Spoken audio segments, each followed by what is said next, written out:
अस्सलाम वालेकुम, मैं हूं शाहजेब खानजादा। अरशद शरीफ कत्ल केस में सुप्रीम कोर्ट के सू मोटो नोटिस पर आज अहम समाअत हुई, जहां अरशद शरीफ की वालदा भी अदालत में पेश हुई। जबकि आज की समाअत में एडिशनल अटॉर्नी जनरल ने अदालत में अरशद शरीफ के कत्ल की तहकीकात के लिए बनाई गई फैक्ट फाइंडिंग कमेटी की रिपोर्ट भी अदालत में पढ़कर सुनाई।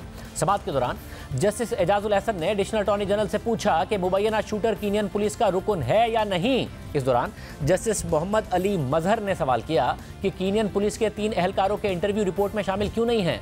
इस पर एडिशनल अटॉर्नी जनरल ने जवाब दिया कि कीनिया के हुकाम से तहकीकाती टीम ने मालूमात हासिल की हैं। फायरिंग करने वाले 3 एहलकारों से टीम की मुलाकात कराई गई।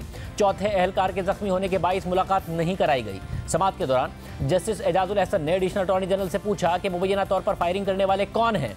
इस पर एडिशनल अटॉर्नी जनरल ने उन्हें जवाब दिया कि फायरिंग करने वाले कीनिया पुलिस के एहलकार हैं। समाअत के दौरान चीफ जस्टिस उमर बंदियाल ने रिमार्क दिए कि अरशद शरीफ का वहीमाना कत्ल हुआ। अरशद शरीफ के कत्ल का वाकया कीनिया में हुआ है, उनसे ताउन लिया जाए। अरशद शरीफ के कत्ल केस के कुछ गवाहान पाकिस्तान में भी हैं। समाअत के दौरान जस्टिस मज़ाहिर अकबर नकवी ने रिमार्क दिए कि रिपोर्ट में जिम्मेदारों का नाम लिखा है तो उनके खिलाफ कार्रवाई क्यों नहीं की जा रही। रिपोर्ट में दर्ज किरदारों को नजरअंदाज कर दिया गया। तनबीह कर रहा हूं कि ऐसी रिपोर्ट्स अदालत में पेश ना करें। जस्टिस उमर बंदियाल ने रिमार्क दिए कि वफाकी हुकूमत फौरी तौर पर नई तहकीकाती टीम तश्कील दे। अदालत चाहती है कि आज़ादाना टीम कत्ल की तहकीकात करे।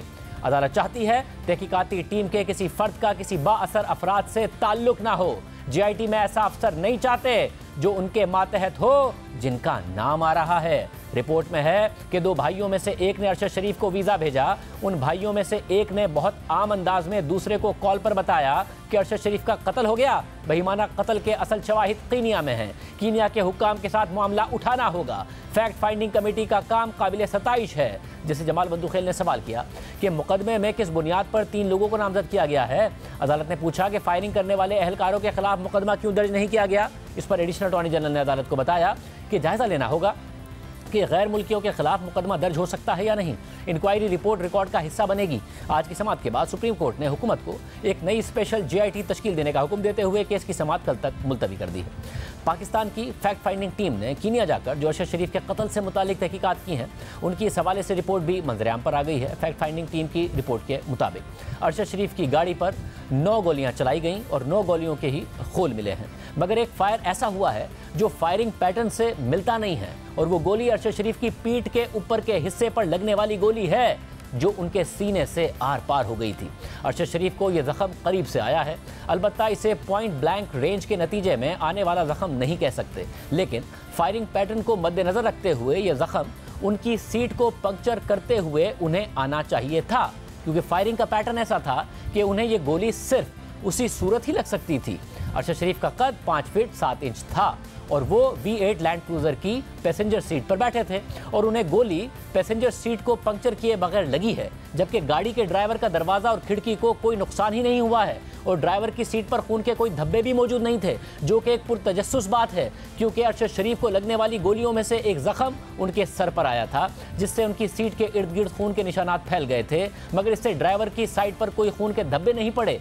फैक्ट फाइंडिंग टीम की रिपोर्ट के मुताबिक खुर्रम अहमद और पुलिस अफसरान ने अपने इंटरव्यू में कहा है कि जो फायरिंग हुई है वो चलती हुई गाड़ी पर हुई है, मगर जो फायरिंग का तरीकाकार था वो इस दावे को सपोर्ट नहीं करता। हकीकत यह है कि ड्राइवर की तरफ के दरवाजे और खिड़की को कोई नुकसान नहीं पहुंचा और फायरिंग का निशाना सिर्फ पैसेंजर की तरफ महदूद था, जो इस मौक़िफ़ को गलत साबित करता है कि फायरिंग चलती हुई गाड़ी पर की गई है।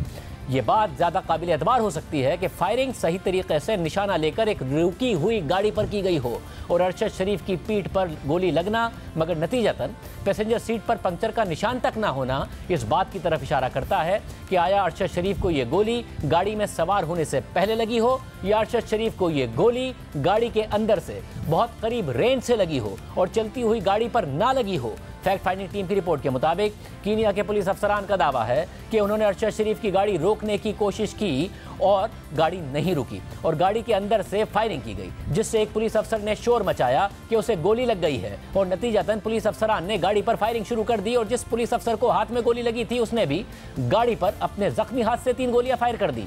मगर जब अरशद शरीफ की गाड़ी वहां से गुजरी और पुलिस अफसरान को यह इल्म था कि वो इस गाड़ी पर फायरिंग कर चुके हैं, उसके बावजूद उन्होंने उस गाड़ी का पीछा नहीं किया और उसकी वजह उन्होंने ये बताई कि वो अपने जख्मी पुलिस अफसर की वजह से तशवीश में थे और उसे अस्पताल ले जाना चाहते थे, मगर जख्मी अफसर को अस्पताल में ले जाने की अर्जेंसी के बावजूद कीनिया के पुलिस अफसरान के पास इतना वक्त था कि वो ग्राउंड से गोलियों के खौल जमा करने में मसरूफ हो गए, जो कि एक ऐसा अमल था जिसमें अंधेरे में काफ़ी वक्त लगता। पुलिस अफसरान ने ग्राउंड से तमाम गोलियों के खौल जमा किए और वो फिर अपने कैंप में चले गए। और कीनिया के 4 पुलिस अफसरान में से जख्मी होने वाला अफसर वो वाहिद अफसर था जिसका फैक्ट फाइंडिंग टीम को इंटरव्यू ये कहकर नहीं दिया गया कि वो अभी जख्मों से सेहतियाब हो रहा है, इसलिए ये नहीं कहा जा सकता कि वो वाकई जख्मी हुआ भी था या नहीं।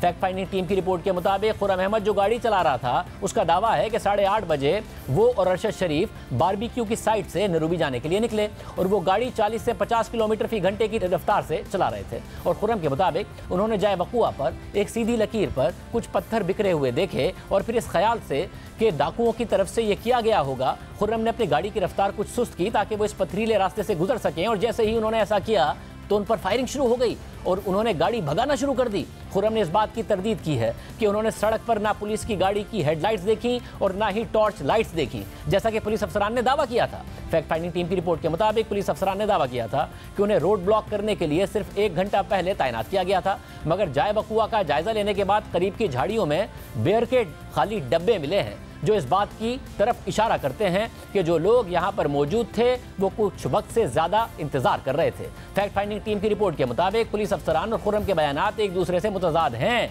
अरशद शरीफ की लाश का कीनिया और पाकिस्तान में पोस्टमार्टम किया गया और टीम ने दोनों रिपोर्ट्स का जायजा लिया है। कीनिया की रिपोर्ट बहुत ही बुनियादी रिपोर्ट है, जबकि पाकिस्तान में एक तफसीली मुआयना किया गया है। एक बात जो पाकिस्तान की रिपोर्ट में काबिल जिक्र है वो ये है कि अरशद शरीफ के बाएं हाथ की 4 उंगलियों के नाखून मौजूद नहीं थे और दोनों हाथों पर जख्मों के निशानात थे। और डॉक्टर्स ने टीम को बताया है कि यह आखिरी वक्त में स्ट्रगल करने के निशानात हो सकते हैं और ऐसा लगता है कि मरने वाले शख्स पर तशद्दुद किया गया था और यह हक़ाइक़ कीनिया की रिपोर्ट में मौजूद नहीं थे। इसके अलावा पाकिस्तान की रिपोर्ट में यह निशानदेही भी की गई थी कि अरशद शरीफ की एक पसली टूटी हुई है और उनकी लाश से एक मेटल पीस भी निकला है और ये बात भी कीनिया की रिपोर्ट में मौजूद नहीं थी, जबकि कीनिया की रिपोर्ट में जो चीज़ें सैंपल के तौर पर ली गई थी उसमें लफ्ज़ नाखून भी मौजूद था, लेकिन कितने नाखून सैंपल के तौर पर लिए गए थे ये बात मौजूद नहीं थी। इस हवाले से टीम ने कीनिया के डॉक्टर से रब्ता भी किया मगर कोई जवाब नहीं दिया गया। पाकिस्तान की पोस्टमार्टम रिपोर्ट में अरशद शरीफ की लाश पर 12 जख्मों की निशानदेही की गई है, जबकि कीनिया की रिपोर्ट में सिर्फ 2 जख्मों की निशानदेही की गई है जो गोलियां लगने के जख्म थे। इसलिए यह मामला कि अरशद शरीफ पर उनकी मौत से पहले तशद्दुद किया गया या नहीं, इसे उस वक्त तक साबित नहीं किया जा सकता जब तक कीनिया के डॉक्टर्स इसकी तस्दीक नहीं करते। जिसके बाद फैक्ट फाइंडिंग रिपोर्ट में अरशद शरीफ की ट्रैवल हिस्ट्री से मुताल्लिक भी तफसीलात बताई गई हैं और लिखा है कि अरशद शरीफ 10 अगस्त को पेशावर के बाचा खान एयरपोर्ट से मुत्तहदा अरब अमारात के लिए निकले और अरशद शरीफ का यह विजिट रिटर्न टिकट पर था और रिटर्न की तारीख 9 सितंबर की थी। अरशद शरीफ का मुत्तहदा अरब अमारात का वीज़ा 20 जून 2022 को जारी हुआ और वह 18 अगस्त 2022 तक एंट्री के लिए वैलिड था। इस तरह अरशद शरीफ जब कीनिया के लिए निकले तो उनके पास मुत्तहदा अरब अमारात के लिए 20 दिन का वैलिड वीज़ा था, यानी वो मजीद मुत्तहदा अरब अमारात में रुक सकते थे। टीम को अरशद शरीफ के रिकॉर्ड से भी पता चला कि उन्होंने 12 अक्टूबर को मुत्तहदा अरब अमारात के नए वीज़े के लिए अप्लाई भी किया हुआ था, लेकिन वो मुस्तरद हो गया था। अरशद शरीफ ने कीनिया के वीज़े के लिए भी अप्लाई किया हुआ था जो उन्हें 19 अगस्त को जारी हुआ। इसमें कीनिया के रहने वाले वक़ार अहमद का नंबर भी दर्ज था।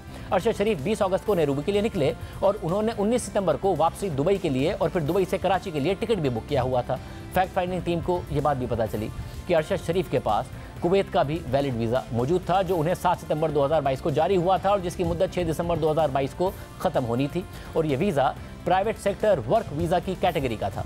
जिसके बाद फैक्ट फाइंडिंग टीम ने अरशद शरीफ के मुल्क छोड़ने से मुताल्लिक हालात पर भी तफसील से जिक्र किया है जो बहुत अहम है। रिपोर्ट के मुताबिक अरशद शरीफ के ख़ानदान के अफराद और दोस्तों का कहना है कि उन्हें धमकियां मिल रही थीं, लेकिन इस हवाले से ऐसा कोई बराह रास्त सबूत मौजूद नहीं है जो ये निशानदही करता हो कि कौन उन्हें धमकियां देने में मुलविस था। टीम ने अरशद शरीफ से मुतालिक पाकिस्तान में केसेस का डेटा भी इकट्ठा किया और ये बात इल्म में आई कि पाकिस्तान में अरशद शरीफ के खिलाफ 16 मुकदमात बनाए गए। ये बात भी काबिल जिक्र है कि अरशद शरीफ पर एक ही दिन में 3 मुकदमात बनाए गए। 19 मई को अरशद शरीफ के खिलाफ 3 मुकदमात बनाए गए, फिर 20 मई को अरशद शरीफ पर 3 मुकदमात बनाए गए, जो इस शुबे को जन्म देता है कि ये केसेस मतलूबा एहतियात के बगैर बनाए जा रहे थे। ज़्यादातर केसेस प्राइवेट शिकायत कुनंदा की तरफ से दर्ज हुए जो या तो कारकुनान थे या फिर छोटे ताजिर थे। एक मुकदमा उन पर मलीर में SHO की शिकायत पर दर्ज हुआ और इन तमाम मुकदमात के इल्ज़ामात एक ही थे कि अरशद शरीफ फ़ौज और आर्मी चीफ के खिलाफ झूठे प्रोपेगेंडे में मुलविस हैं। SHO मेमन गोट अतीकुर रहमान 29 नवंबर को टीम के सामने पेश हुए और उन्होंने कहा कि SSP मलीर इरफान बहादुर ने उन्हें कराची में लकी स्टार के करीब खुफिया एजेंसी के दफ्तर पहुंचने का कहा। जहां 3 अफसरान पहले से मौजूद थे और कहा गया कि अरशद शरीफ, हम्माद यूसुफ और दीगर के खिलाफ मुकदमा बनाना है। एसएचओ मेमन गोट ने मजीद कहा कि उन्होंने एसएसपी मलिर को बताया कि हमें बगावत का मुकदमा दर्ज करने के लिए हुकूमत की इजाज़त चाहिए होगी, लेकिन एसएसपी ने कहा कि ये इजाज़त बाद में भी ली जा सकती है। रिपोर्ट के मुताबिक एक एफआईआर के अलावा तमाम एफआईआर कानून की सही पैरवी के बगैर दर्ज की गई। अरशद शरीफ के खिलाफ आखिरी एफआईआर 10 अगस्त को दर्ज हुई और उसी दिन अरशद शरीफ मुल्क छोड़कर चले गए। रिपोर्ट के मुताबिक 5 अगस्त 2022 को अरशद शरीफ से मुताल्लिक खैबर पख्तूनख्वा के काउंटर टेररिज्म डिपार्टमेंट ने थ्रेट लेटर जारी किया और यह थ्रेट लेटर पंजाब के सीटीडी के एडिशनल इंस्पेक्टर जनरल के साथ सर्कुलेट किया गया, लेकिन इसे इस्लामाबाद के आईजी के साथ शेयर नहीं किया गया, जहां अरशद शरीफ रिहाइश पजीर थे, और ना ही इसे नेक्टा के साथ शेयर किया गया, जो कि एक एसओपी है। टीम ने इस थ्रेट लेटर की तस्दीक के लिए खैबर पख्तूनख्वा के पुलिस अफसर को खत लिखा, मगर इसका कोई जवाब नहीं दिया गया। सिर्फ यही नहीं, फैक्ट फाइंडिंग टीम ने कीनिया में अरशद शरीफ के मेज़बान वकार अहमद, उनके भाई खुर्रम अहमद, सलमान इकबाल और दीगर का इंटरव्यू भी किया है और उनके साथ बातचीत का तज्जिया भी पेश किया है। फैक्ट फाइंडिंग टीम की रिपोर्ट के मुताबिक वकार कीनिया की पुलिस और इंटेलिजेंस एजेंसी से वेल कनेक्टेड थे, और जब खुर्रम ने वकार को बताया कि उन पर फायरिंग हुई है तो वो वकार अहमद ही थे जिन्होंने सीनियर पुलिस अफसरान को कॉल की। वकार अहमद के कीनिया की इंटेलिजेंस एजेंसी NIS से भी बहुत करीबी ताल्लुकात थे। वकार के साथ पाकिस्तानी टीम के शुरुआती राब्तों में वो मददगार साबित हुए, लेकिन जब टीम ने उनसे सबूतों का तकाजा किया तो वकार टाल मटोल करते रहे और अपनी कहानी बदलते रहे। और जब वकार से CCTV फुटेज का तकाजा किया गया तो उन्होंने पहले रजामंदी जाहिर की और फिर कह दिया कि 19 अक्टूबर की फुटेज टेक्निकल ग्लिच की वजह से गायब हो गई है। टीम की रिपोर्ट के मुताबिक वकार पाकिस्तान में वेल कनेक्टेड हैं। जब टीम पहली दफ़ा उनसे मिली तो उन्होंने दावा किया कि वो MPAs और सेनेटर्स को जानते हैं और खुफिया एजेंसी के अफसर को भी जानते हैं। और जब टीम ने उनसे फुटेज का तकाजा किया तो उन्होंने पहले कहा कि मुझे खुफिया एजेंसी के अफसर से चेक करने दें। अलबत्ता ये बात वाज़ेह नहीं कि वकार का ये ताल्लुक 23 अक्टूबर से पहले का था या नहीं, या ये ताल्लुक सिर्फ अरशद शरीफ की मौत के बाद इंक्वायरीज के नतीजे में कायम हुआ है। टीम के मुताबिक वकार अहमद टीम के मुतादिद सवालों का जवाब देने में नाकाम हुए हैं, और जहां तक उनके भाई खुर्रम अहमद का ताल्लुक है तो वो वकार के ज़ेर असर थे और वाक़यात से मुताल्लिक उनके मौक़िफ़ और पुलिस के मौक़िफ़ में तज़ादात मौजूद हैं। जिसके बाद टीम ने तारिक वसी और सलमान इकबाल से मुताल्लिक अपनी रिपोर्ट में लिखा कि जो एक अहम सवाल इस इंक्वायरी में मौजूद है वो अरशद शरीफ और ARY की सीनियर मैनेजमेंट के साथ ताल्लुकात के गिर्द घूमता है। सलमान इकबाल के साथ इंटरव्यू के दौरान उन्होंने इंकिशाफ किया कि अरशद शरीफ ने 19 अगस्त को उनसे रब्ता किया और कहा कि उनसे फौरी तौर पर दुबई छोड़ने का कहा गया है। सलमान इकबाल के मुताबिक 19 अगस्त को अरशद शरीफ और ARY की टीम, जिसमें सलमान इकबाल के रिश्तेदार महबूब और तारिक वसी शामिल थे, उन्होंने इन ऑप्शंस पर काम करना शुरू कर दिया कि अरशद शरीफ पाकिस्तानी पासपोर्ट के साथ कहां जा सकते हैं, और फिर 4 ऑप्शंस पर बात की गई जिसमें श्रीलंका, मालदीव, कीनिया और तंजानिया शामिल थे। सलमान इकबाल के मुताबिक अरशद शरीफ ही थे जिन्होंने अफ्रीकन मुल्क में जाने को तरजीह दी, और तारिक वसी ने रज़ाकाराना तौर पर उन्हें अपने दोस्त वकार अहमद के जरिए इन्विटेशन लेटर भेजने की पेशकश की।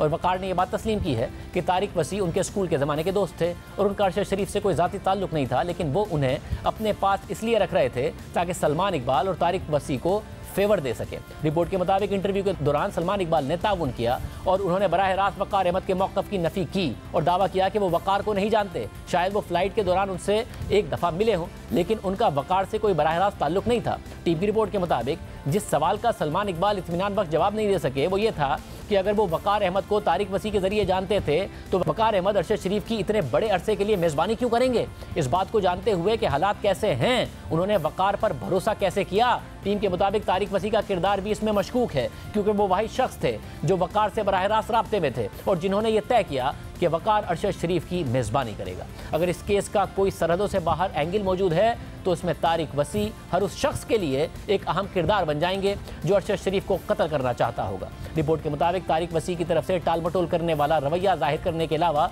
कुछ और भी तज़ादात मौजूद थे।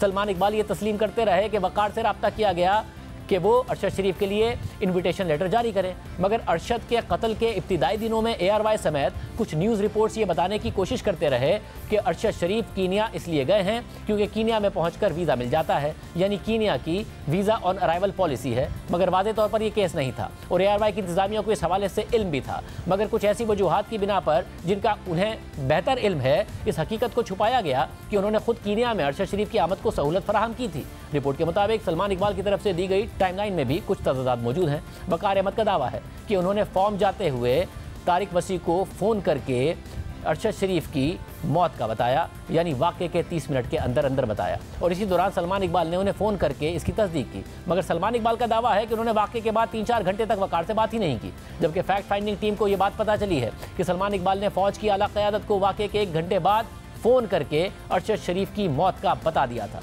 ये बात वाज़ेह नहीं है कि सलमान इकबाल ने टाइमलाइन से मुताल्लिक़ तज़ाद क्यों तश्कील दिया। टीम की रिपोर्ट के मुताबिक टीम ने अरशद शरीफ की ज़ाती डायरी का जायज़ा भी लिया, जो उनके प्रोग्राम के मुख्तलिफ स्क्रिप्ट पर मुश्तमिल थी। डायरी के एक पेज पर अहमद रास लिखा हुआ था और एक फ़ोन नंबर डेरूबी के एड्रेस के साथ दर्ज था। ये मामला मज़ीद तहकीक तलब है।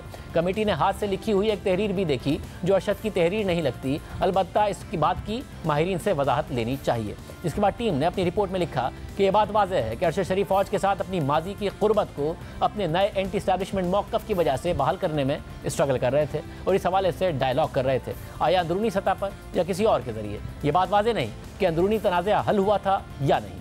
टीम की रिपोर्ट के मुताबिक पेंट हाउस से जो USB मिली है उसमें अरशद शरीफ की ज़ाती और ख़ानदान की तस्वीर थी और उसमें से जो सबसे अहम डेटा था वो जुल्फ़ी बुखारी की ज़ेर मिल्कियत कंपनीज़ का था। टीम की रिपोर्ट के मुताबिक ये बात वाज़ेह है कि अरशद शरीफ ने मुल्क गिरफ्तारी के खौफ से छोड़ा। वो पेशावर से दुबई गए और अरशद शरीफ के साथी काशिफ अब्बासी का कहना है कि वो अपने दीगर साथियों के साथ बैठकर एक दिन अरशद शरीफ के साथ बात कर रहे थे जब अरशद शरीफ को होटल की इंतज़ामिया से कॉल आई और उन्होंने दावा किया कि होटल की इंतज़ामिया ने बताया है कि कुछ पुलिस वाले उनसे मिलने आए हैं। सलमान इकबाल ने भी इस कहानी से मुताल्लिक बताया कि एक CID अफसर सलीम अब्दुल्ला अरशद शरीफ से मिलने आए और उनसे मुत्तहिदा अरब अमारात छोड़ने का कहा, क्योंकि उनकी हुकूमत पर उन्हें डिपोर्ट करने का दबाव है। सलमान इकबाल के मुताबिक उस अफसर ने अरशद शरीफ से 1.5 घंटा बात की और ये नहीं बताया कि किन हलकों से उन पर दबाव है, लेकिन सिर्फ ये कहा कि अरशद शरीफ के लिए बेहतर होगा कि वो एक ऐसे मुल्क चले जाएं जो पाकिस्तान का दोस्त मुल्क ना हो। टीम के मुताबिक जब मुत्तहिदा अरब अमारात के हुकाम से इस हवाले से पूछा गया तो उनकी तरफ से कोई ताउन नहीं किया गया। ये टीम के लिए जानना ज़रूरी है कि क्या ऐसे किसी अफसर ने दुबई में अरशद शरीफ से मुलाकात की है या नहीं। सलमान इकबाल ने एक दुबई का मोबाइल नंबर भी फराहम किया जो मुबैना तौर पर उस अफसर के इस्तेमाल में था, मगर मुकामी अथॉरिटीज़ ने इस बात की तस्दीक नहीं की। साथ ही होटल की CCTV फुटेज भी हासिल करने की कोशिश की गई, मगर इसके लिए पुलिस की इजाज़त ज़रूरी थी और हम इस मुलाकात का सबूत हासिल करने में नाकाम हुए और ऐसे सबूत के बगैर इन दावों को साबित करना नामुमकिन है। लेकिन ये बात वाज़ेह है कि इस मुलाकात के बाद अरशद शरीफ ने एयरवाई दुबई की टीम के साथ मुशावरत के बाद जल्द अज जल्द दुबई छोड़ने का फैसला किया और दुबई के मकामी हुक्काम का टीम से ना मिलना इस बात की तरफ इशारा करता है कि ऐसा कोई वाक़या हुआ होगा जिसकी वजह से वो टीम के साथ इंगेज नहीं करना चाहते, क्योंकि इससे उनका किरदार अया हो जाएगा। लेकिन बदकिस्मती के साथ ये बात नाकाबिल तस्दीक है। टीम ने अपनी रिपोर्ट के आखिर में फाइंडिंग भी दी है जिसके मुताबिक अरशद शरीफ के पाकिस्तान छोड़ने की ठोस वजूहात है, क्योंकि उनके खिलाफ मुख्तलिफ अजला में क्रिमिनल केसेस दर्ज किए गए थे। इस बात का ज़्यादा इम्कान है कि मुत्तहिदा अरब अमारात के हुकाम की तरफ से अरशद शरीफ को दुबई छोड़ने पर मजबूर किया गया। GSU के 4 एहलकार और ट्रेनिंग कैंप इस केस में किसी आले के तौर पर इस्तेमाल हुए। वकार का कीनिया की नेशनल इंटेलिजेंस सर्विस, आलमी इंटेलिजेंस एजेंसीज और पुलिस से ताल्लुक था। यह हकीकत है कि वकार ने अरशद शरीफ का ज़ाती फ़ोन और iPad को पुलिस के हवाले करने के बजाय नेशनल इंटेलिजेंस सर्विस के अफसर के हवाले कर दिया, जिससे इसका ताल्लुक वाज़ेह होता है। वकार का नेशनल और इंटरनेशनल एजेंसी से ताल्लुक इस केस में सरहदों से बाहर किरदारों के मुलविस होने के इम्कान को वाज़ेह करता है। फाइंडिंग्स के मुताबिक खुर्रम ने जो बयान दिया वो मंतक और हकाइक के बरखिलाफ है। जिस सीट पर अरशद शरीफ बैठे हुए थे इसमें गोली घुसने का कोई निशान नहीं है, लेकिन उन्हें पीछे से निशाना बनाया गया और गोली उनके सीने के सीधी तरफ से निकल गई। ये ना तो उनके बैठने की पोजीशन से मिलता है, ना ही गोली चलाने वालों या गोली की सिमत से मिलता है। इस हवाले से कीनिया की पुलिस का गलत शनाख्त का मौक़िफ़ भी तज़ादात से भरपूर है। GSU पुलिस अफसरान की तरफ से दिए गए बयानात खुद ही अपनी नफ़ी करते हैं और उनका वर्जन काबिल यकीन नहीं है। कीनिया, दुबई और पाकिस्तान में मौजूद किरदारों के इस कत्ल में किरदार को नज़रअंदाज नहीं किया जा सकता। रिपोर्ट में यह भी लिखा गया है कि फैक्ट फाइंडिंग टीम के दोनों अरकान ये समझते हैं कि मुख्तलिफ ममालिक के लोगों पर मुश्तमिल ये एक प्लांटेड टारगेटेड कत्ल का केस है, ना कि गलत शनाख्त का वाक़या है। इसके बाद टीम ने पाकिस्तान पीनल कोड और इंसदाद दहशतगर्दी एक्ट के तहत मुकदमा दर्ज करने की भी सिफारिश की है। इस फैक्ट फाइंडिंग रिपोर्ट से मुताल्लिक एयरवाई के CEO सलमान इकबाल ने ट्वीट करते हुए कहा है कि अरशद शरीफ की मौत पर फैक्ट फाइंडिंग रिपोर्ट में मुतवक्के तौर पर हक़ाइक़ की कमी है। तहकीकातकारों को ज़्यादातर मालूमात जो मैंने दी हैं, जो उनके पसंद किए गए बयानी से नहीं मिलती, वो रिपोर्ट में शामिल नहीं है या गलत तरीके से शामिल हैं, जो अरशद शरीफ के कत्ल से मुताल्लिक उनके पहले से किए गए फैसले की निशानदही करती है। मैं सुप्रीम कोर्ट की तरफ से एक आज़ादाना इंक्वायरी के मुतालबे को दोहराता हूँ ताकि शर्मनाक वाक़े के हक़ाइक़ साबित हों और पूरा सच सामने आ सके। अरशद शरीफ की मौत से मुताल्लिक FIR दर्ज करने का हक़ सिर्फ अरशद शरीफ के ख़ानदान के पास होना चाहिए और किसी के पास नहीं। प्रोग्राम में ब्रेक शामिल करते हैं, एक और आम इशू पर बात करेंगे एक ब्रेक के बाद। असेंबलियां तहलील करने के फैसले पर तहरीक इंसाफ का कंफ्यूजन दिन गुजरने के साथ साथ बढ़ता जा रहा है। एक तरफ इमरान खान और परवेज इलाही के मौक़िफ़ में वाज़ेह तज़ाद है। इमरान खान कह रहे हैं कि मार्च में इलेक्शन होंगे और इसी महीने यानी दिसंबर में दोनों असेंबलियां तहलील होंगी, मगर परवेज इलाही वाज़ेह कर रहे हैं कि मार्च तक ऐसे ही चलेगा और असेंबलियां तहलील नहीं होंगी। आज भी तहरीक इंसाफ की सीनियर लीडरशिप का इजलास हुआ, जिसके बाद मीडिया से बात करते हुए तहरीक इंसाफ के वाइस चेयरमैन शाह महमूद कुरैशी ने कहा कि हमारी ख्वाहिश है कि रमज़ान से पहले पंजाब और खैबर पख्तूनख्वा में इलेक्शन मुकम्मल हो चुका हो और नई हुकूमतें आ चुकी हों।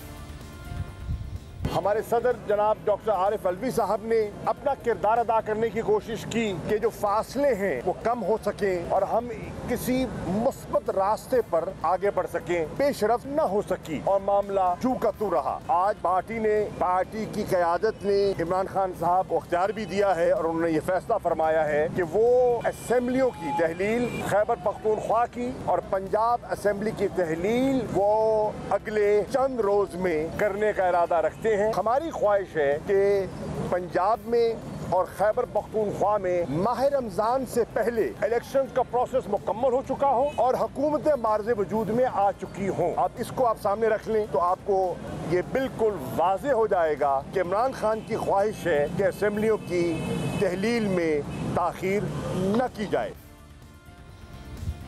आज भी तहरीक इंसाफ ने तारीख नहीं दी है, बल्कि कहा है कि असेंबलियां तहलील करने का इरादा है और ख्वाहिश है कि रमज़ान से पहले इलेक्शन हो जाए। और आज ही तहरीक इंसाफ से ताल्लुक़ रखने वाले रुकने पंजाब असेंबली ख्याल कास्त्रो ने वजारत का हल्फ ले लिया है और इस पर इमरान खान ने वही मौक़िफ़ इख्तियार किया है जो वो अमूमन इख्तियार करते हैं कि मुझे पता नहीं था।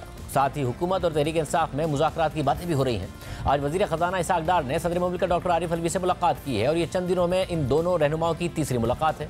जियो न्यूज़ के ज़राए के मुताबिक मुलाकात में सूबाई असेंबलियां तहलील करने, इस्तीफ़े देने और अगले आम इंतख़ाबात पर बातचीत हुई है। इसके अलावा ज़राए के मुताबिक IMF मुआहदे पर अमल दरामद के लिए भी अपोजिशन से ताउन मांगा गया है। मुल्क में सियासी इस्तेहकाम लाने के लिए PTI से ताउन पर भी बातचीत की गई है और सदर मुमलिकत ने PTI की क़यादत से बातचीत करने का वादा किया है। मुज़ाकरात की बातें हो रही हैं। आज की मुलाकात के हवाले से सदर मुमलिकत डॉक्टर आरिफ अलवी ने कहा कि मैंने इसाक डार से कहा है कि फ़ौज की नई क़यादत कमिटेड है कि वो सियासत से दूर रहना चाहती है। इसका मतलब है कि सिविलियंस पर जिम्मेदारी बहुत ज़्यादा आ गई है। इससे पहले हमारे प्रोग्राम में वज़ीर ख़ज़ाना इसाक डार वाज़ेह कर चुके हैं कि सदर आरिफ अलवी को बता दिया है कि तहरीक इंसाफ से तमाम मामलात पर बात हो सकती है, मगर किसी पेश की शर्त के बगैर। इलेक्शन के हवाले से फैसला सारे हुकूमती इत्तेहादियों को करना है और इस वक्त इत्तेहादियों की राय है कि इलेक्शन वक्त पर ही होंगे। आपकी क्योंकि आरिफ अलवी साहब से भी मुलाकात हुई थी, वो अब इलेक्शन की तारीख चाहते हैं मुज़ाकरात के जरिए। पहले तारीख के बाद मुज़ाकरात की वो बात कर रहे थे, तो क्या हुआ? आरिफ अलवी साहब के साथ कुछ मुज़ाकरात के हवाले से बात हुई थी, कुछ आगे बढ़ सकता है मामला? मैंने बड़े कैटेगोरिक उनको बता दिया था कि तमाम इश्यूज में बात हो सकती है, लेकिन प्री कंडीशन नहीं हो सकती अर्ली इलेक्शंस। ये हम नहीं कह सकते कि हम तमाम इश्यू से बात करने जा रहे हैं और उसमें अर्ली इलेक्शन शामिल है। ये यूनिट जो गवर्नमेंट ऑफ यूनिटी है, जो अलायंस से काफी पार्टीज की है, उसने फैसला करना है। और अक्टूबर से 2-3 महीने भी आप लोग पीछे जाने को तैयार नहीं है। पार्टीज है इस वक्त हुकूमत में, मैंने उनकी मेजोरिटी में तो कोई ऐसी नहीं देखा कि कोई फ्लेक्सिबिलिटी हो। अब इसाक डार की सदर मुमलिकत से तीसरी मुलाकात भी हो गई है, मगर साथ ही खबरें भी सामने आ रही हैं कि PDM के सरबराह मौलाना फजल रहमान को तहरीक इंसाफ से मुज़ाकरात पर तहफ़्फ़ुज़ात हैं। गुज़िश्ता रात मौलाना फजल रहमान ने वज़ीर आज़म शहबाज शरीफ से मुलाकात की है और ज़राए के मुताबिक मुलाकात में मौलाना फजल रहमान ने यह मौक़िफ़ इख्तियार किया है कि इमरान खान PDM के रहनुमाओं को माजी में चोर और लुटेरा कहते रहे हैं, उनसे किसी सूरत बात नहीं हो सकती। असेंबलियाँ तोड़ने वाला पहले अपने अंदरूनी खलफशार को संभाले, न क़बल वक्त इंतख़ाबात होंगे और ना ही कोई दबाव कबूल किया जाएगा। इस पूरी सूरत हाल में पंजाब काबीना में तोसी हो गई है। तहरीक इंसाफ से ताल्लुक़ रखने वाले ख्याल कास्त्रो ने सूबाई वज़ीर के ओहदे का हल्फ ले लिया। यानी एक तरफ तहरीक इंसाफ असेंबलियाँ तहलील करने की ख्वाहिश जाहिर कर रही है, दूसरी तरफ तहरीक इंसाफ काबीना में तोसी भी कर रही है। मगर इमरान खान ने फैसलाबाद से तहरीक इंसाफ के अरकान असेंबली से मुलाकात में इस मामले में लाइलमी का इजहार किया है। जियो न्यूज़ के मुताबिक इजलास में तहरीक इंसाफ के सीनियर रहनुमा ने एतराज़ उठाया कि आज काबीना में तोसी हुई, ऐसा नहीं होना चाहिए था। जिस पर इमरान खान ने ख्याल कास्त्रो के वज़ीर बनने पर लाइलमी का इजहार किया और कहा कि मुझे इल्म नहीं था कि आप वज़ीर बन रहे हैं, मैं तो समझा था किसी महकमे की सरबराही देनी है। चलें कोई बात नहीं, लेकिन आपके वज़ीर बनने से हमारे बयानिए को नुकसान पहुँचा है। फौरी इंतखाबात के हवाले से आज chief election commissioner Sikandar Sultan Raja का भी अहम बयान सामने आया है। उन्होंने वाज़ेह किया है कि नई मरदमशुमारी के बाद दोबारा हल्का बंदी के लिए 6 माह दरकार होंगे। वक्त पर मरदमशुमारी हो गई तो वक्त पर हल्का बंदी करा लेंगे। अब हुकूमत का भी यही मौक़िफ़ है कि खुद इमरान खान ने फैसला किया था कि आइंदा इंतखाबात नई मरदमशुमारी के तहत होंगे। अप्रैल में मरदमशुमारी मुकम्मल होगी, फिर उसके बाद हल्का बंदियाँ होंगी, तभी आम इंतखाबात हो सकेंगे। इस पूरी सूरत हाल में तहरीक इंसाफ की पॉलिसी में एक बड़ी तब्दीली आई है। तहरीक इंसाफ की क़यादत ने फैसला किया है कि नए आर्मी चीफ पर तनकीद नहीं की जाएगी, जबकि अस्करी क़यादत ने भी ऐलान किया है कि वो गैर सियासी ही रहेगी। और आज द न्यूज़ और जंग में तहकीकाती सहाफ़ी उमर चीमा की शाया होने वाली खबर के मुताबिक army chief general Asim Munir ने नेशनल डिफेंस यूनिवर्सिटी की सिक्योरिटी वर्कशॉप के शुरुआत से खिताब करते हुए कहा है कि फ़ौज सियासत से दूर रहेगी, और साथ ही ऐलान किया है कि वो अपने इदारे के वक़ार और आइन की बालादस्ती पर कोई समझौता नहीं करेंगे। आर्मी चीफ के ओहदे में तोसी के हवाले से कानून साजी के मामले पर उन्होंने कहा कि पार्लियामेंट चाहे तो वो इस कानून को ख़त्म करने के लिए आज़ाद है, क्योंकि कानून साजी फ़ौज का काम नहीं। आर्मी चीफ ने मजीद कहा कि फ़ौज का काम वफाकी हुकूमत के साथ मालूमात शेयर करना और उसके अहकामात मानना है, ना कि उसे डिक्टेशन देना है। खबर के मुताबिक कॉन्फ्रेंस में शरीक एक मेहमान ने जनरल आसिम मुनीर से वज़ीर आला पंजाब परवेज़ इलाही और मोनिस इलाही के बयान पर मौक़िफ़ मालूम करना चाहा कि तहरीक अदम एतमाद पेश किए जाने और वज़ीर आला पंजाब की तब्दीली के मौके पर जनरल रिटायर्ड बाजवा ने उन्हें PTI का साथ देने के लिए कहा था। उनसे पूछा गया कि अगर फ़ौज ने सियासत से किनारा कुशी इख्तियार करने का फैसला कर लिया था तो उनके पेशरो ने यह सियासी किरदार क्यों अदा किया। इस सवाल का जवाब देते हुए army chief general Asim Munir का कहना था कि उन्हें इस मामले का इल्म नहीं है, लिहाजा वो इस दावे पर कोई तबसरा नहीं कर सकते, लेकिन फ़ौज का गैर सियासी रहने का फैसला अटल है। अगर ये बात सच मान ली भी जाए कि चौधरियों का दावा दुरुस्त है, तो उन्होंने आर्मी चीफ से मशवरा मांगने के बजाय अपना दिमाग क्यों इस्तेमाल नहीं किया। जनरल आसिम मुनीर ने वादे किया कि सियासत से किनारा कुशी इख्तियार करने का फैसला आर्मी चीफ का अकेला फैसला नहीं था। जो लोग फ़ौज के कल्चर को जानते हैं वो इस बात से इत्तफाक करेंगे कि लोग अपनी राय का इजहार करने में आज़ाद हैं, और कई बार ये राय मुख्तलिफ भी हो सकती है, लेकिन जब कोई फैसला कर लिया जाए तो सबको अगर मगर के बगैर इस पर अमल करना होता है। उन्होंने कहा कि जो लोग मुझे जानते हैं वो इस बात की तायद करेंगे कि मैंने हमेशा आइन को मुकद्दम समझा है, और बहैसियत आर्मी चीफ ऐसा ही करता रहूँगा। फ़ौज का काम किसी मामले पर अपनी राय पेश करना है और फैसला करना वफाकी हुकूमत का काम है, फिर वो जो चाहे दुरुस्त समझे। उन्होंने कहा कि फ़ौज का काम हुकूमत को डिक्टेशन देना नहीं है। सूरत हाल क्या बनेगी, अंदर क्या हो रहा है, हामिद मीर और सोहेल बड़ाई का तज़किरा लेंगे एक ब्रेक के बाद।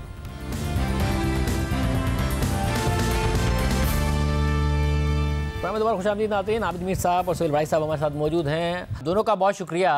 हामिद मीर साहब, हालांकि बार बार धमकी ज़रूर दी गई थी, मगर आज भी इजलास हुआ, उसके बाद का इरादा ज़रूर रखते हैं और चाहते हैं कि इलेक्शन रमज़ान से पहले हो जाएं, और उसके बाद ये ख्वाहिश है कि हुकूमत उससे पहले आ जाएं।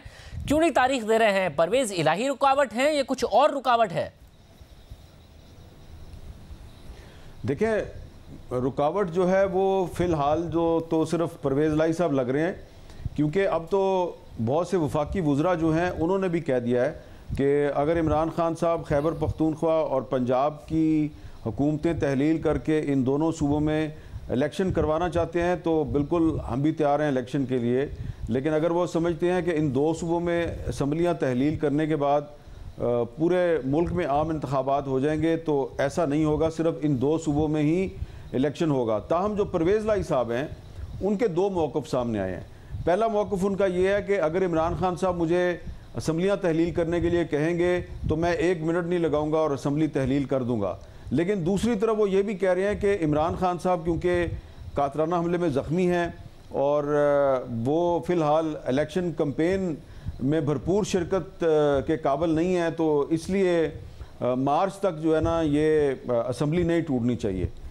लेकिन मेरा ये ख्याल है कि अगर इमरान खान साहब उनको कहेंगे तो वो जो अपना मौक़िफ़ है वो उनका ज़ाती मौक़िफ़ है, वो उन्होंने बता तो दिया है, लेकिन अल्टीमेटली वो इमरान खान साहब के हुक्म की तामील करेंगे।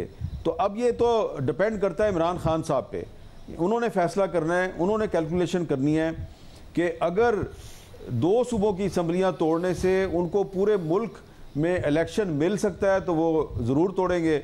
लेकिन दो सूबे जहाँ पहले से ही PTI की हुकूमत है, अगर वहाँ पे वो अपनी हुकूमत तोड़ेंगे तो उसके बाद वहाँ पे निगरान हुकूमतें कायम हो जाएंगी, और ज़ाहिरी बात है जब निगरान हुकूमतें कायम हो जाएंगी और वो इलेक्शन करवाएंगी तो फिर पाकिस्तान तहरीक इंसाफ जो है अगर वो ये समझती है कि उसको बहुत ज़्यादा एडवांटेज मिलेगा तो शायद ऐसा ना हो, और इसका असर नताइज पे भी पड़ सकता है। तो ये एक बहुत बड़ा रिस्क होगा जो इमरान खान साहब लेंगे। पहली बात तो यह है कि दो सूबों में असम्बली तोड़ के उनको पूरे मुल्क में इलेक्शन नहीं मिलेगा, और दूसरी बात यह है कि अगर वो असम्बली तोड़ेंगे, हुकूमतें तहलील करेंगे तो निगरान हुकूमतें आएंगी, और ऐसी सूरत में तहरीक इंसाफ की जो तवक्कुआत हैं वो हो सकता है कि पूरी ना हो। वैसे साहब आप बताइएगा, क्या इस वक्त सूरत हाल है? इमरान खान साहब ज़ाहिर है बार बार कह ज़रूर रहे हैं मगर असेंबलियाँ तोड़ नहीं रहे हैं। ये हतमी कदम वो लेंगे ताकि रमज़ान से पहले पहले इंतखाबात हो जाएं या नहीं लेते नज़र आ रहे हैं? शाहजेब साहब, एक नया एंगल है वो ये है कि अब एक नई आर्मी कमान आ चुकी है और ज़ाहिर है वो भी पाकिस्तान के स्टेक होल्डर हैं। पाकिस्तान के जो फैसले होने हैं उनमें उन्होंने भी अपना रोल अदा करना है।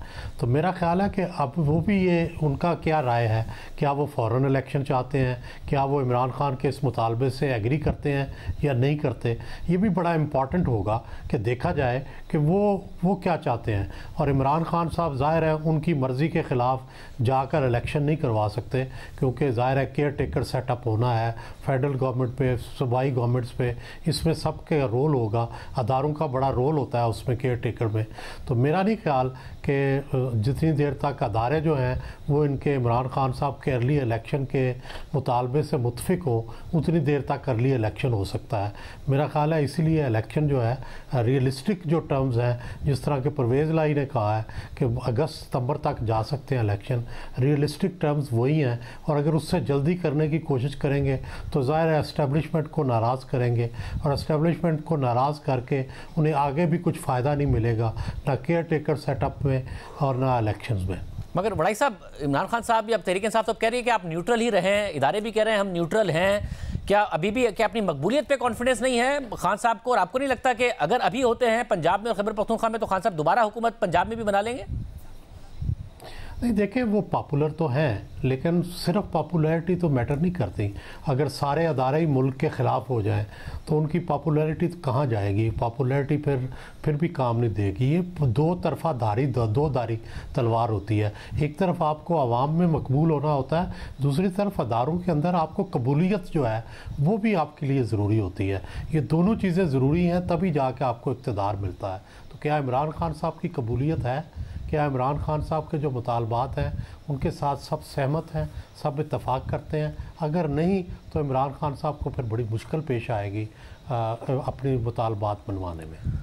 हामिद मीर साहब, एक परवेज़ लाई साहब ने हिंट देने की ज़रूर कोशिश की कि राब्ते बहाल हुए हैं, परवेज़ लाई साहब के ज़रिए, सदर आरिफ अलवी के ज़रिए हुए हैं, मगर आपको लग रहा है कि वाकई कुछ ना कुछ ऐसा है जिसकी तरफ तहरीक इंसाफ देख रही है कि वहाँ से हाँ हो जाए तो फिर आगे बढ़ा जाए? क्योंकि इदारों की तरफ से तो बारहा कहा जा रहा है कि जब हम न्यूट्रल हैं, नई क़यादत की तरफ से भी आज उमर चीमा साहब की स्टोरी है कि यही मौक़िफ़ सामने आया है। देखिए शाहजेब साहब, एक बात मैंने आपको बहुत दफ़ा अर्ज़ किया है पिछले 4-5 महीने में कि जो एक स्टेटेड पोजीशन होती है ना मुख्तलिफ स्टेक होल्डर्स की, जो वो बयान कर रहे होते हैं जी कि हमारी ये पॉलिसी है, वज़ीर आज़म साहब कह रहे होते हैं जी मेरी ये पॉलिसी है, प्रेसिडेंट साहब कह रहे होते हैं जी मेरी ये पॉलिसी है, परवेज़ लाई साहब कह रहे होते हैं मेरी ये पॉलिसी है। अक्सर औक़ात बिहाइंड द सीन वो पोजीशन नहीं होती। तो इसलिए जो सुहेल वड़ाई साहब ने बात की है, आपको उस पर गौर करना चाहिए। बड़ी संजीदगी से बड़ी गहरी बात की है उन्होंने, और आपके तमाम सवालों का जवाब उसके अंदर है। और मैं आपको सिर्फ ये कहूँगा कि इस वक्त पाकिस्तान का सबसे बड़ा मसला जो है वो पाकिस्तान के इकनॉमिक प्रॉब्लम्स हैं। तो अगर आज इलेक्शन होता है तो तमाम स्टेक होल्डर्स जो हैं वो ये सोचेंगे कि क्या जो भी नई हुकूमत आएगी वो पाकिस्तान के इकनॉमिक प्रॉब्लम्स हल कर पाएगी। इमरान खान साहब तो ये कहते हैं कि जी पाकिस्तान के तमाम मसाइल का हल नया इलेक्शन है, लेकिन जो लोग उनको 2018 में हुकूमत में लेके आए थे और प्लेट में रख के वजारत उज़्मा उनके हवाले की थी, उन्होंने तो 3.5-4 साल उनकी गवर्नेंस को बहुत करीब से देख लिया है। तो अगर इमरान खान साहब जो हैं उनके पास पाकिस्तान के इक्तिसादी मसाइल का कोई ऐसा हल है जिस पे कि वो किसी को कन्विंस कर सकते हैं, तो फिर तो कोई गौर करेगा। लेकिन फ़िलहाल तो ना कोई गौर कर रहा है और ना ही कोई उन पर एतमाद करता है। और उसकी वजह ये है कि इमरान खान साहब जो हैं अभी तक उनके बारे में जो एक तासुर है वो बड़े पॉपुलर हैं, तो वो पॉपुलर हैं बाय डिफ़ॉल्ट, क्योंकि जो उनके सियासी मुखालफिन हैं वो हुकूमत में आने के बाद कोई मिरेकल नहीं कर सके, कोई ऐसा काम नहीं कर सके कि जिससे अवाम की मुश्किलात में कमी हुई हो। तो जो उनकी कमज़ोरियाँ हैं वो इमरान खान साहब की ताकत है। लेकिन इमरान खान साहब अपने 3.5-4 साल दौरे हुकूमत में उन्होंने कोई ऐसा काम नहीं किया कि जिससे कोई ये राय कायम कर सके कि इमरान खान साहब को अगर हमने दोबारा हुकूमत दे दी तो वो IMF, वर्ल्ड बैंक और इंटरनेशनल कम्युनिटी के साथ मिलकर पाकिस्तान के मसाइल हल कर पाएंगे। पहले भी जब वो वज़ीर आज़म थे 4 दफ़ा उन्होंने वज़ीर ख़जाना बदला, 6 दफ़ा उन्होंने सेक्रेटरी ख़जाना बदला, 7 दफ़ा उन्होंने FBR का चेयरमैन बदला। तो अगर दोबारा उनको हुकूमत मिल गई तो फिर भी वो यही करेंगे। तो इसलिए मैं नहीं समझता कि जो इस वक्त स्टेक होल्डर्स हैं वो ये समझते हैं कि जी फौरी तौर पे इलेक्शन होने से पाकिस्तान की इकॉनमी ठीक हो जाएगी। वो यही चाहेंगे कि इलेक्शन अपने वक्त पे हो। और अगर इमरान खान साहब ने इसी महीने पंजाब और खैबर पख्तूनख्वा की असम्बलियाँ तोड़ के कोई एडवेंचर करना है तो वो ये ज़रूर करके देख लें। मेरी जो अंडरस्टैंडिंग है, और मैंने पिछले 3-4 दिनों में कुछ अहम लोगों से जो मुलाकातें की हैं, तो वो बड़ी मैनी खेज़ मुस्कुराहट के साथ कहते हैं कि खान साहब ने अगर ये काम करना तो ये भी करके देख लें।